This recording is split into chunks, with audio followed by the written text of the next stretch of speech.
আজ মটন বানাবো, তার জন্য প্রথমে গোটা গরম মশলা গরম তেলের ভিতর দিয়ে দিচ্ছি। আর তেলটা আমি অল্প করেই নিয়েছি এখানে, বেশি তেল নিইনি। আর এই যে গরম মশলাগুলো একটু লাল লাল হয়ে গেছে, এবার এখানে তেজপাতা দিয়ে দিয়েছি। তারপরে এই যে পেঁয়াজ কুচি দিয়ে দিচ্ছি। পেঁয়াজ কুচিগুলো পরিমাণ মতন দেবে, যে যেরকম মানে পছন্দ করো সেরকম। আমি এখানে সামান্য অল্প একটুই দিয়েছি পেঁয়াজ কুচি। পেঁয়াজ কুচিগুলো একটু নাড়াচাড়া করে নেব। তারপরে এখানে সামান্য একটু লবণ অ্যাড করে দেব। আর লবণ অ্যাড করলে পরে কি হয়, পেঁয়াজটা বেশ একটু নরম হয়ে যায় আর ভাজতেও সুবিধা হয়, লাল লালও হয়ে যায় তাড়াতাড়ি। তো লবণটা এখানে দিয়ে তারপরে এখানে মাটনটা দিয়ে দেব।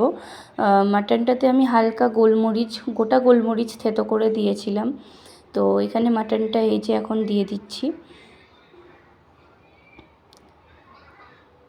মাটনটা দিয়ে তারপরে এখানে এটা ভালো করে নেড়ে চেড়ে এখানে দিয়ে দেবো একটু হলুদ গুঁড়ো। এখানে হলুদ গুঁড়োটা আমি অল্প পরিমাণেই দিয়েছি, পরে আবার মশলা কষানোর সময় দিব বলে। আর এই যে হলুদ গুঁড়োটা দিয়ে এখানে আদা বাটা, জিরে বাটা আর রসুন বাটা একসাথে বেটে নিয়েছিলাম, সেটাই দিয়ে দিচ্ছি। আর দিয়ে দেব সামান্য পরিমাণে জল। আর জলের সাথে হলুদ, এই যে আবার একটু হলুদ দিয়েছি এখানে, দেখতেই পাচ্ছ হলুদ লবণ দিয়ে দিয়েছি পরিমাণ মতন।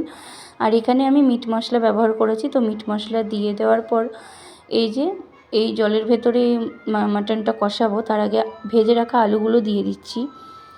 আর টমেটো কুচি করেছিলাম, একটা গোটা টমেটো দিয়ে দিচ্ছি, গোটা টমেটো কুচি দিয়ে দিচ্ছি এখানে। এই যে এবার হালকা জল ছাড়তে শুরু করেছি, এবার তার ভেতরেই আমি চর্বিগুলো দিয়ে দিচ্ছি, মাটনের চর্বিগুলো। তো চর্বিগুলো দিয়ে একসাথে ভালো করে কষাবো। এই যে আস্তে আস্তে তেল ছাড়তে শুরু করেছে সেহেতু আর আমি এটা ঢাকা দিয়ে আর কষাবো না। এবার ঢাকা তুলেই এটাকে আমি অনবরত কষিয়েই যাব। এই যে অনেকটাই প্রায় তেল ছাড়তে শুরু করে দিয়েছে। এবার এটাকে ভালো করে হাই ফ্লেমে করব। আর এই যে হয়ে গেছে প্রায় কষানো। এবার উষ্ণ গরম জল দিয়ে দেব এর ভেতরে। তো আমি এটা হালকা ঝোল রাখতে চাইছি, তো ওর জন্য আমি এখানে জলটা একটু পরিমাণ মতোই দিয়েছি। তো তোমরা যদি এটাকে কষা করতে চাও তো জল এখানে অতি সামান্য দেবে, কারণ মাটনটা যেহেতু যখন কষাচ্ছিলাম তখনই আমি জল দিয়ে অর্ধেক প্রায় সেদ্ধ মতন করে নিয়েছিলাম। আর এই যে মাটন আমার প্রায় রেডি, এবার ঢেলে নেব। এরকমই ঝোল রেখেছি আমি। আর এই যে লাল লাল মাটন রেডি হয়ে গেছে, মাটনের ঝোল। তো তোমাদের যদি ভিডিওটি ভালো লাগে লাইক করে দিও, কমেন্ট করো আর অবশ্যই সাবস্ক্রাইব করে দিও।